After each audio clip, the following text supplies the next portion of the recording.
Assalamualaikum warahmatullahi wabarakatuh. Di sini saya akan membahas analisis modul ajar IPS MI atau SD kurikulum merdeka kelas tinggi fase B atau kelas 4. Sebelumnya perkenalkan, nama saya Ani Anggraini dari kelas PKMI 5D dengan nomor NIM 1262 0521 3223.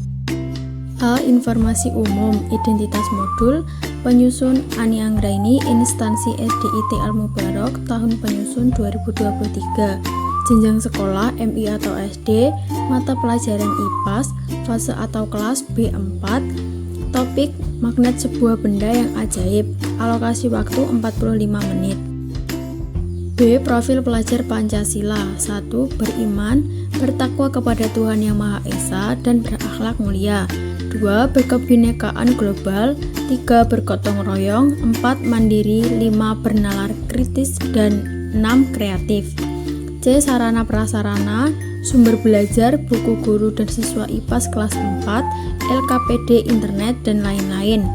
Media, LCD proyektor, laptop, pengeras suara. D. Target peserta didik reguler, peserta didik dengan hambatan belajar, peserta didik cerdas istimewa berbakat, jumlah peserta didik 29 orang. E. Pendekatan model dan metode pembelajaran, pendekatan berdiferensiasi, model pembelajaran saintifik, metode pembelajaran berdiferensiasi. Komponen inti. A. Tujuan pembelajaran. 1. Peserta didik mengenal gaya magnet dan sifatnya. 2. Peserta didik dapat mengidentifikasi tipe gaya yang dihasilkan dari benda magnetis. 3. Peserta didik dapat mengetahui manfaat dan penerapan gaya magnet dalam aktivitas sehari-hari. B. Pemahaman bermakna, pengenalan tema. Topik A. Pengaruh gaya terhadap benda. Topik B. Magnet, sebuah benda yang ajaib. Topik C. Benda yang elastis.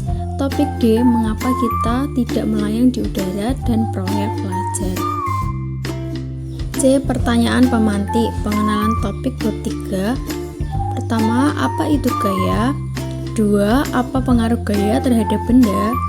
Topik magnet, sebuah benda yang ajaib. 1. Apa pengaruh gaya magnet terhadap benda? 2. Apa manfaat gaya magnet pada kehidupan sehari-hari? D. Kegiatan pembelajaran, kegiatan awal. 1. Peserta didik dan guru memulai dengan berdoa bersama. 2. Peserta didik disapa dan melakukan pemeriksaan kehadiran bersama dengan guru. Kegiatan A. Persepsi. 1. Mulailah kelas dengan mengajak peserta didik untuk melakukan aktivitas yang menarik minat peserta didik terhadap topik. 2. Tanyakan kepada peserta didik tentang benda-benda apa saja yang dapat ditarik magnet. 3. Pandu peserta didik untuk menggali bentuk benda-benda yang dapat ditarik magnet. 4. Tanyakan kepada peserta didik mengenai kegiatan lainnya atau alat-alat yang serupa dengan aktivitas tadi. 5. Sampaikan tujuan pembelajaran yang ingin dicapai dalam bab ini. Kegiatan motivasi. 1. Memberikan gambaran tentang manfaat mempelajari pelajaran yang akan dipelajari dalam kehidupan sehari-hari. 2. Guru menyampaikan tujuan pembelajaran. Kegiatan inti. 1. Lakukan kegiatan literasi dengan narasi topik B pada buku siswa. 2. Ajukan pertanyaan kepada peserta didik. Menurut kalian, jarum terbuat dari apa ya? Apakah kalian tahu atau pernah melihat benda yang dapat menarik benda besi? Atau pertanyaan-pertanyaan lain. 3. Arahkan peserta didik untuk kegiatan percobaan 1 sesuai instruksi pada buku siswa. 4. Bagikan lembar kerja dan berikan waktu 10 menit kepada peserta didik untuk mengeksplor sifat magnet pada percobaan 1. 5. Arahkan peserta didik untuk diskusi kelompok dengan pertanyaan pada buku siswa. 6. Siapkan peserta didik untuk percobaan 2. 7. Berikan waktu 10 menit kepada peserta didik untuk melakukan percobaan sesuai instruksi pada buku siswa. 8. Arahkan peserta didik untuk diskusi kelompok dengan pertanyaan pada buku siswa. 9. Pandu kegiatan diskusi dalam kelompok belajar. Berikan pertanyaan-pertanyaan pancingan atau petunjuk agar peserta didik bisa mengidentifikasi sifat dari magnet. Kegiatan penutup. 1. Guru memberikan refleksi. 2. Siswa dapat menyimpulkan isi materi pada pelajaran hari ini. 3. Siswa mengkomunikasikan kendala yang dihadapi dalam mengikuti pembelajaran hari ini. 4. Guru meminta peserta didik untuk melakukan tugas lembar kerja peserta didik atau LKPD. 5. Guru bersama siswa menutup kegiatan dengan doa dan salam. Asesmen penilaian, kriteria penilaian, hasil karya, kreativitas dan estetika. 1. Memanfaatkan penggunaan bahan yang ada. 2. Siswa membuat modifikasi atau pengembangan sendiri di luar arahan.